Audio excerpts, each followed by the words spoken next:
Baptiste est avec nous comme tous les vendredis matins pour nous parler sport. Et oui, c'est la chronique sportive que vous aimez et qu'on retrouve avec grand plaisir, c'est Hors-jeu. L'occasion de revenir ce matin avec toi Baptiste sur un club de rugby, le Clermont-Auvergne. Le club du Clermont-Auvergne qui, bon, on va pas se le cacher, n'est pas forcément le club le plus chanceux dans notre compétition, à tel point qu'elle a quand même perdu, ce club pas mal de finales. Un record même. Bonjour Baptiste.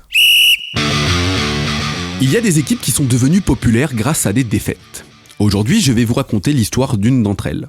On parle de rugby et tous les fans du ballon ovale savent que je vais évoquer avec vous Montferrand.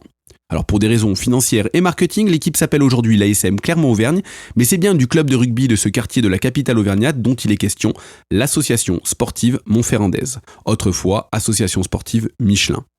Une équipe qui vient de fêter il y a peu ses 100 ans d'affilée dans le top 14. C'est la seule équipe avec Toulouse à n'avoir jamais été reléguée de son histoire en deuxième division.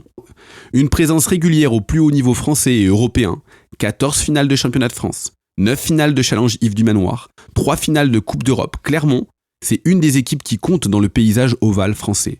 C'est également un public en feu qui se retrouve régulièrement au stade Marcel Michelin dans un volcan en ébullition. Les fans ont même été renommés par les Irlandais et les Anglais la Yellow Army. Alors qu'est-ce qui cloche avec Clermont ?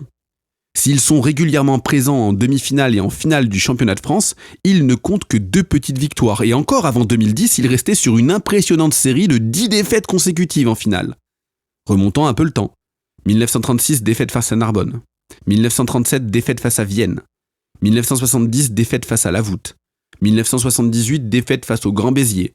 1994, 1999, 2001, défaite contre Toulouse. Ça fait déjà beaucoup, mais les Jaunards vont clairement battre un nouveau record. Alors que Vern Cotter, splendide manager néo-zélandais, pose ses valises en Auvergne, les Clermontois reprennent du poil de la bête et deviennent l'une des meilleures équipes de France et d'Europe, réputée pour un jeu léché ayant pour objectif de battre les Toulousains à leur propre jeu. 4 finales enchaînées. En 2007, défaite face à Paris.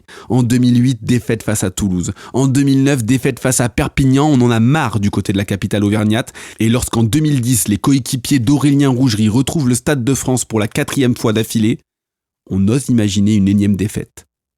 Tandis que les joueurs faisaient appel à un préparateur mental, le peuple auvergnat s'en remet à la superstition et mobilise des signes farfelus, tel l'album numéro 11 d'Astérix, le bouclier Arverne.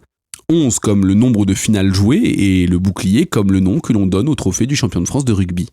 Et cette fois-ci, c'est un miracle.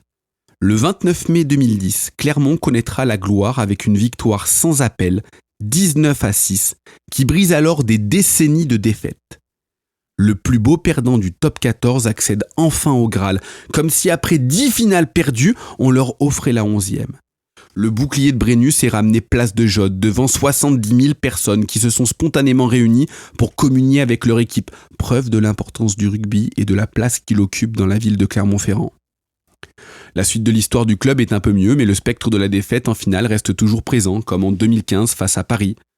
Un nouveau titre cette fois-ci contre Toulon en 2017, mais une nouvelle défaite en 2019 contre Toulouse, encore. En Coupe d'Europe, l'ASM a dominé les débats lors de la décennie 2010, mais sans parvenir à s'imposer.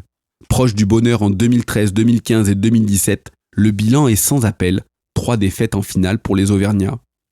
Si les Jaunards sont définitivement avec Toulon, l'équipe du rugby français des années 2010, il n'empêche que les livres d'histoire ne retiendront que 2 petits titres, alors que cette armada, selon les spécialistes, en aurait mérité beaucoup plus, ne serait-ce que pour récompenser le plus beau public de France, la Yellow Army.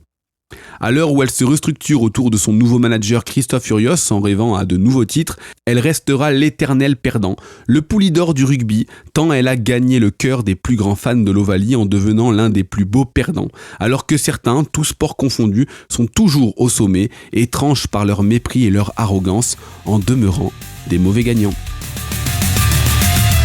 Merci Baptiste pour cette belle chronique. On pense bien sûr à tous les supporters qui doivent se dire « Oh c'est pas possible, oh non, on est de tout cœur avec vous les gars et les filles, on est ensemble ». Chronique à retrouver sur happinessradio.fr et vos plateformes de streaming. Baptiste à la semaine prochaine pour une nouvelle chronique sportive sur Happiness. Et nous, dans 3 minutes, vos événements dans l'Oise et à Amiens, c'est quoi de neuf l'agenda et c'est juste après ça.